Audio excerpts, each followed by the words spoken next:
সন্ধ্যা 7টায় গুন্ডারা প্রথমবারের মতো সলিমুল্লাহ হলের ব্যালট বাক্স ছিনতাই করে। তারা প্রথমত বাতি নিভিয়ে ফেলে ও কয়েকশো রাউন্ড গুলি ছোড়ে তারা ব্যালট বাক্স ছিনতাই করে। একই কায়দায় মুজিববাদী দস্যুরা সূর্য সেন হল, শহীদুল্লাহ হল, ফজলুল হক হল, মহসিন হল, জহুরুল হক হল, রোকেয়া হলের ব্যালট বাক্স ছিনতাই করে।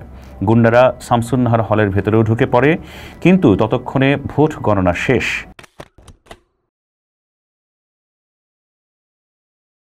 শিক্ষক হিসেবে আমি একসময় সাংবাদিকও ছিলাম। সেই প্রেক্ষাপটেও পুরাতন সংবাদপত্র পড়ি, পুরাতন সংবাদপত্র দেখার চেষ্টা করি। তো সারা দেশে আসলে এখন ডাকসুর নির্বাচন নিয়ে একটা উন্মাদনা চলছে এবং ঢাকা বিশ্ববিদ্যালয় কেন্দ্রীয় ছাত্র সংসদের যে নির্বাচন, এই নির্বাচনকে কেন্দ্র করে আসলে আমি বলবো নানামুখী তৎপরতা চলছে। তো এই নানামুখী তৎপরতার মধ্যে আমার একটু জানতে ইচ্ছা করলো যে স্বাধীনতা পরবর্তী সময়ে বাংলাদেশের ডাকসুর নির্বাচনগুলো কেমন ছিল, এবং সেটা জানতেই আমি আসলে কিছু লাইব্রেরিতে গিয়েছিলাম কিছুটা পড়াশোনা করার জন্য, কিছুটা জানার জন্য। 1972 সালে যে ঢাকা বিশ্ববিদ্যালয় কেন্দ্রীয় ছাত্র সংসদের নির্বাচন হয়েছিল সেটা মোটামুটি শান্তিপূর্ণই ছিল, কিন্তু 1973 সালের নির্বাচনটা ছিল আসলে একটা কলঙ্কিত নির্বাচন। এবং এই কলঙ্কিত নির্বাচন পরবর্তী সময়ে বাংলাদেশের যে রাজনৈতিক পটভূমি বা যাকে আমরা বলি পলিটিক্যাল ল্যান্ডস্কেপ, সেখানে কিন্তু একটা অনেক বড় ধরনের ভূমিকা রেখেছিল। এবং তখন আমি যে আসলে সংবাদপত্রগুলো পড়ছিলাম তখন অত্যন্ত গুরুত্বপূর্ণ সংবাদপত্র ছিল দৈনিক আজাদ, দৈনিক ইত্তেফাক, গণকণ্ঠ। গণকণ্ঠ তখন জাতীয় সমাজতান্ত্রিক দল জাসদের মুখপত্র হিসেবে প্রকাশিত হতো। কবি আল মাহমুদ তার সম্পাদক ছিলেন।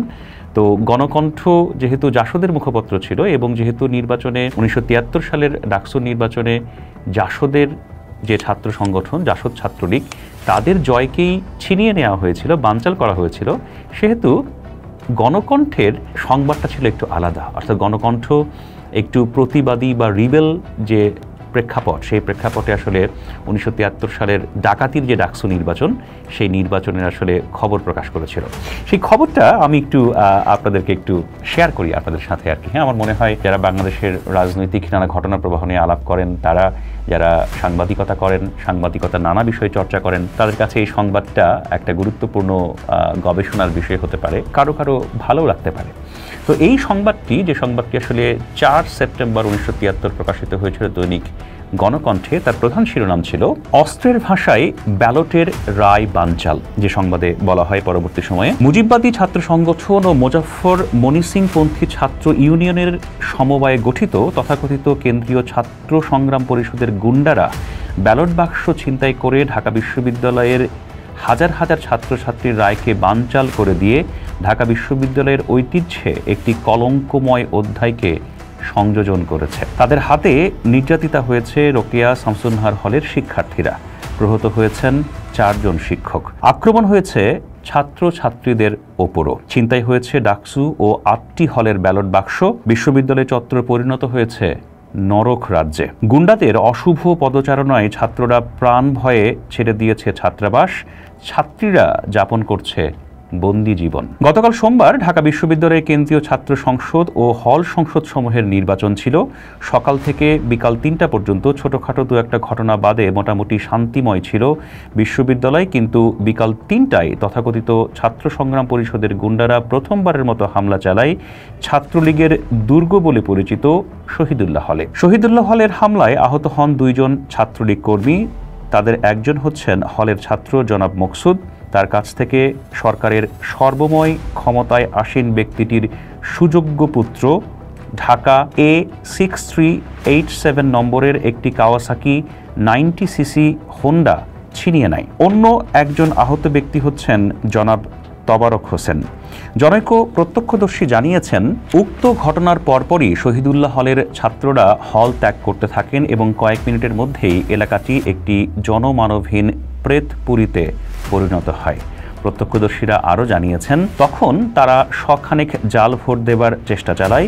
বিকাল 5টার দিকে শহীদুল্লাহ হলের গেইটে মুজিববাদী গুন্ডাদেরকে প্রকাশ্যে সশস্ত্র অবস্থায় অবস্থান করতে দেখা যায়। তাদের কাছে ছিল স্টেনগান ও রিভলভার। তার পরপরই সমস্ত বিশ্ববিদ্যালয় এলাকা জুড়ে সন্ত্রাস ছড়িয়ে পড়ে। ছাত্ররা পালাতে থাকেন হল ছেড়ে। সন্ধ্যার দিকে বিশ্ববিদ্যালয় এলাকায় 3টি গাড়িকে ব্যাপকভাবে চলাফেরা করতে দেখা যায়। তন্মধ্যে ইউনিসেফের 250 নম্বর গাড়িটিও রয়েছে, যার নম্বর ঢাকা খ 850। সন্ধ্যা 7টায় গুন্ডারা প্রথমবারের মতো সলিমুল্লাহ হলের ব্যালট বাক্স ছিনতাই করে। তারা প্রথমত বাতি নিভিয়ে ফেলে ও কয়েকশো রাউন্ড গুলি ছোড়ে। জনৈক প্রত্যক্ষদর্শীর বর্ণনা অনুযায়ী গুলি ছুটতে ছুটতে গান পয়েন্টে তারা ব্যালট বাক্স ছিনতাই করে। একই কায়দায় মুজিববাদী দস্যুরা সূর্য সেন হল, শহীদুল্লাহ হল, ফজলুল হক হল, মহসিন হল, জহুরুল হক হল, রোকেয়া হলের ব্যালট বাক্স ছিনতাই করে। গুন্ডারা শামসুন্নাহার হলের ভেতরেও ঢুকে পড়ে, কিন্তু ততক্ষণে ভোট গণনা শেষ। দোষ স্খলন ও জনমনে বিভ্রান্তি সৃষ্টি করার জন্য তাদের বিজয়ের সম্ভাবনা থাকা সত্ত্বেও জগন্নাথ হলের ব্যালট বাক্স ছিনতাই করা হয়। রাত 10টার দিকে গুন্ডা বাহিনী রোকেয়া হলে প্রবেশ করে এবং মেয়েদের ওপর অকথ্য অত্যাচার চালায়। তখন ছাত্রী সংসদের নির্বাচনের ফলাফল গণনা শেষ পর্যায়ে ছিল। সেই মুহূর্তেই গুন্ডারা রেজাল্ট শিট ও ব্যালট বাক্স ছিনতাই করে।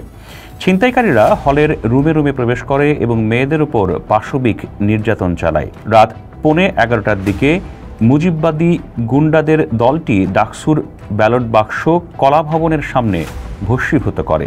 এক খবরে জানা যায় যে প্রধান নির্বাচনী কমিশনার জনাব ওয়াদুদুর রহমান খান তাদেরকে ডাকসুর ভোট গণনা কক্ষের চাবি সরবরাহ করেন। রিপোর্ট লেখা পর্যন্ত সমগ্র বিশ্ববিদ্যালয় এলাকায় গুন্ডা রাজত্ব কায়েম ছিল। বিভিন্ন হলে ঢুকে তারা ছাত্রলীগ কর্মীদের রুম তছনছ করে বলেও আমরা খবর পেয়েছি। ব্যালট বাক্স ছিনতাই করার সময় সরকারের পোষা গুন্ডা বাহিনী মহসিন হলে কর্মরত বিশ্ববিদ্যালয়ের শিক্ষক জনাব বারী ও মান্নান এবং সলিমুল্লাহ হলের জনৈক শিক্ষককে প্রহার করে। শামসুন্নাহার হলের ভোট গণনাকারী বাংলা বিভাগের শিক্ষক জনাব মনসুর মুসাকে বুকে স্টেইন গানের নল ঠেকিয়ে গুন্ডারা তাকে ব্যালট পেপার প্রদান করতে চাপ প্রয়োগ করে। তিনি ও তার সহযোগী অধ্যাপকগণ কোনো মতে প্রাণ রক্ষা করতে সক্ষম হন। এই ছিল আসলে মূল রিপোর্ট। এই রিপোর্টের দুটো বিষয় একটু আমার কাছে গুরুত্বপূর্ণ বলে মনে হয়েছে। এখানে একটি জায়গায় বলা হয়েছে যে সরকারের সর্বময় ক্ষমতায় আসীন ব্যক্তিটির সুযোগ্য পুত্র ঢাকা এ 6387 নম্বরের একটি কাওয়াসাকি 90cc হোন্ডা ছিনিয়ে নেয় এবং তখন আরেকজন আহত হয়। এই ঘটনাটি কি আসলে কতটুকু সত্য বা এই ঘটনার সংশ্লেষ কতটুকু সেটা হয়তো ঐতিহাসিকরা ভালো বলতে পারবেন এবং সেই সময়ের রাজনীতিবিদরা ভালো বলতে পারবেন, এবং এই বিষয়ে সিদ্ধান্ত আসার ক্ষেত্রে আসলে আমি মূল দায়িত্ব আসলে ঐতিহাসিকদের উপরই ছেড়ে দিচ্ছি।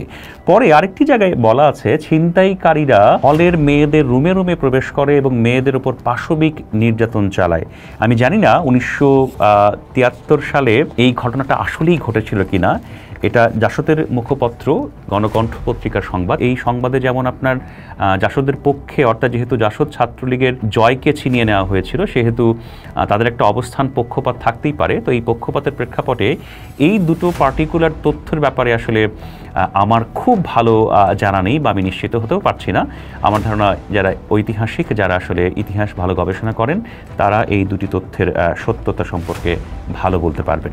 তবে একটা বিষয় বলাই যায় যে এই নির্বাচন যে আসলে ডাকাতির ছিল, এই নির্বাচন যে আসলে অস্ত্রের ছিল, এবং এই নির্বাচনে লিটারেলি আমরা বাংলা সিনেমায় যেমন দেখি যে খোলা জিপে গুন্ডারা এসে অস্ত্র হাতে কোনো কিছু লুট করে নিয়ে যাচ্ছে, এমন ঘটনা ঘটেছিল, তাতে কিন্তু কোনো সন্দেহ নেই।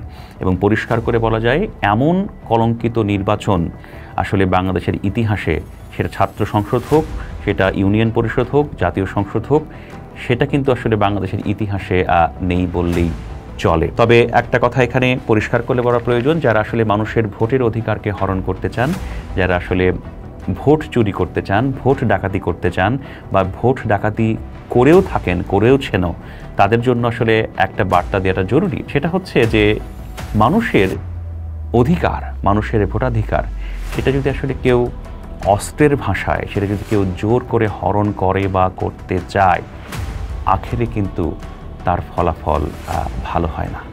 1973 সালে তখনকার ক্ষমতাসীনরা ঢাকা বিশ্ববিদ্যালয় কেন্দ্রীয় ছাত্র সংসদের নির্বাচনে যে শক্তি প্রয়োগ করেছিলেন, তার ফলাফল যে ভালো হয়নি সেটা কিন্তু আগামী 2-1 বছরের মধ্যেই বাংলাদেশের মানুষ সেটা কিন্তু বুঝতে পেরেছিল। তো যারা এখন ক্ষমতাসীন, যারা এখন ক্ষমতায় আছেন, তারা যদি কেউ মনে করেন যে তারা তাদের ক্ষমতা প্রয়োগ করে আসলে মানুষের ভোটের অধিকার, মানুষের ভোটাধিকারকে বানচাল করবেন, মানুষের ভোটাধিকারকে নস্যাৎ করবেন, সেই চিন্তাটা আসলে খুবই বিপজ্জনক এবং সেটা করে আসলে আখেরে কারো ভালো কিছু হয় না।